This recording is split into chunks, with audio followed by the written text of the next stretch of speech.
নন্দীগ্রামে ৭ নম্বর জালপাইতে তৃণমূল কর্মী বিষ্ণুপদ মণ্ডলের খুনের ঘটনায় বিজেপি নেতা চন্দন দাসকে উড়িষ্যা থেকে গ্রেফতার করল নন্দীগ্রাম থানার পুলিশ।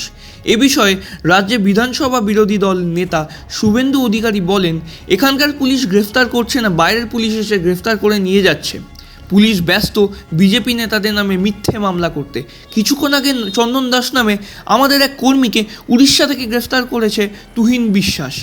উড়িষ্যা পুলিশ জানে না আমরা অপহরণের মামলা করেছি নন্দীগ্রাম থানার দায়িত্বপ্রাপ্ত ডিএসপি তুহিন বিশ্বাসের নামে।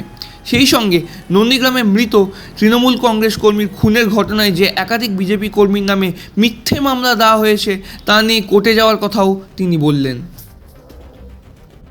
23শে ডিসেম্বর এগরা বিধানসভায় যে আমাদের সভা হয়েছিল, সেই সভায় মূল বক্তব্য ছিল যে সনাতনীদের উপর যে অ্যাটাক হয়েছিল তার প্রতিবাদ করা। আমরা সভা সুষ্ঠুভাবে করেছি, সেখানে জনগণও বহুত উপস্থিত ছিল। আমি শুনতে পাচ্ছি যে ওনারা নাকি বহুত লোকজন ব্যবস্থা করে ওনাকে পাল্টা সভা করবেন। ওনারা করতে পারেন, মানুষের সেই রাইট আছে, সভা পাল্টা সভা করতেই পারে, কিন্তু ওনারা কিসের সভা করবেন?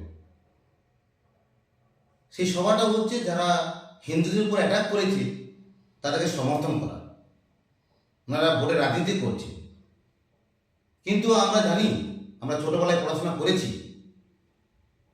কি ছিল, আমরা একই বৃন্তে দুটি কুসুম, হিন্দু মুসলমান, মুসলিম তার নয়নমণি, হিন্দু তার প্রাণ।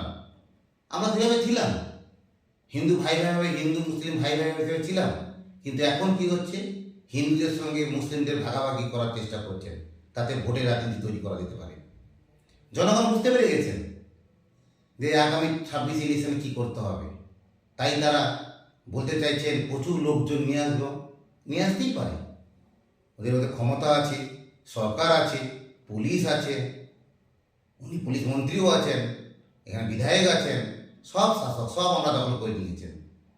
তাই ওরা মানুষকে লোভ দেখিয়ে, মানুষকে ভয় দেখিয়ে, মানুষকে বিরিয়ানি লোভ দেখিয়ে, কাউকে আবাস যোজনা করে দেবো না বলে এইভাবে নিয়ে আসতে পারে।